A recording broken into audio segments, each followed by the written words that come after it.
So I'm Harshita Sharma, and I'm an undergrad student here, freshman, and I'm taking an introductory engineering class, and my HDMR HydroSpark operation is a fruitful result of it. So at first, we tried to understand this with the problem in Makers Valley, South Africa. This place, truly amazing, has a lot of resources like forest, wood, natural resources, clean water sources, and most importantly, it has youngsters. 42% of South Africa is made up of workable adults that can do any sort of job, be it manual labor or anything innovatory. But the problem is that they're looking for jobs. And at the same time, it is also suffering through the fact that it doesn't have any clean water sources. Like, a lot of it gets polluted over time. And right now, if they want to have clean drinking water, they do not have that. They do not have heat over the winter. Unfortunately, this is not just a problem with Makers Valley, South Africa, but also in a lot of young countries.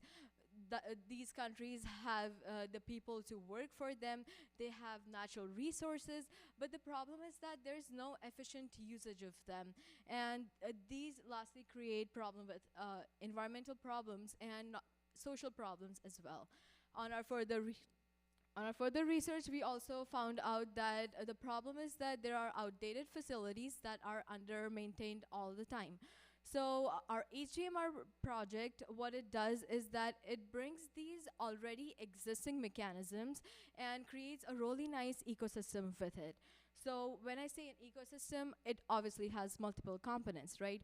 One component would be talking about a filtration system. We have multiple filtration system over one part of a moving river body.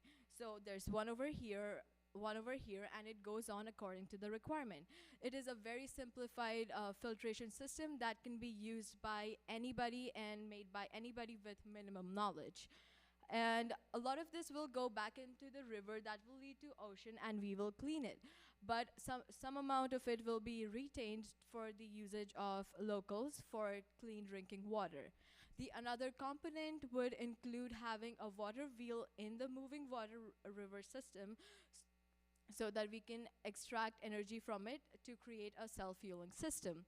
The best part about this is not just that it's self-fueled, but also it gives employment to many of the locals there that are looking for jobs. We believe that right places do not need fancy equipment, but also the right resources there. So it's an ecosystem, nothing innovative on its own, but definitely something when it comes together. Thank you so much.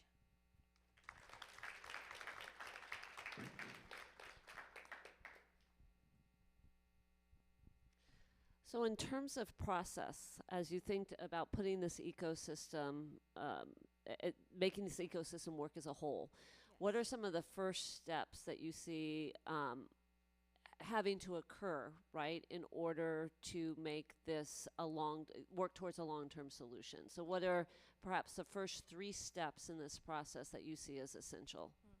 So, firstly, I would like to mention that we weren't really allowed to contact the locals there. So we do not have any idea of the current information that they have on the making of water wheel or filtration system. So first would be identifying, talking to them and seeing how much knowledge they have. If they do not have any such proper information about them, then bringing people with knowledge over there and teaching them how to make it. Second step would be recruiting people, like by having funds and recruiting people to make our water filter system or the wheel and planning it out. So it would be recruiting. And third would mainly be bringing them together, but at the same time also trying to expand on this project. One of the things when I was making it was thinking, how can we make it better? Like, everybody knows there's a water filter system. Everybody knows there's a water wheel. But how are we bringing components together? So in recent researches, there's been they're using already created waste and recycling it in a very knowledgeable way and like selling them to create profit. So another part would definitely be thinking more about it. Yeah, thank you.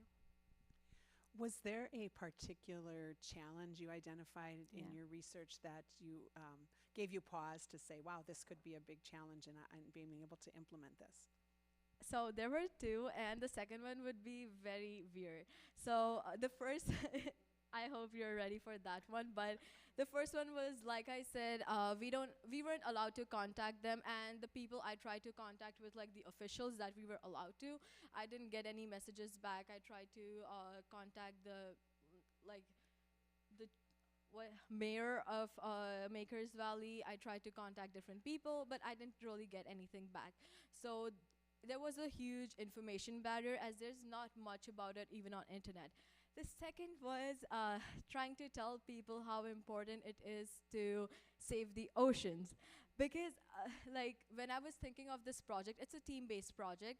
So I was like, no, cleaning rivers and oceans is really important.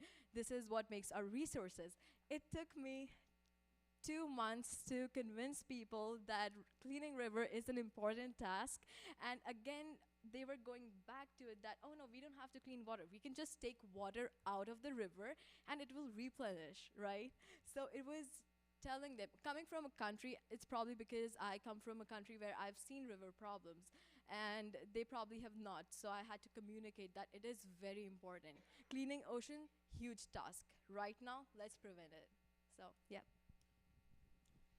Yeah, and mine was very similar to Chancellor Frank's about how would you teach the people how to do these things and then navigate maybe the politics that would be involved.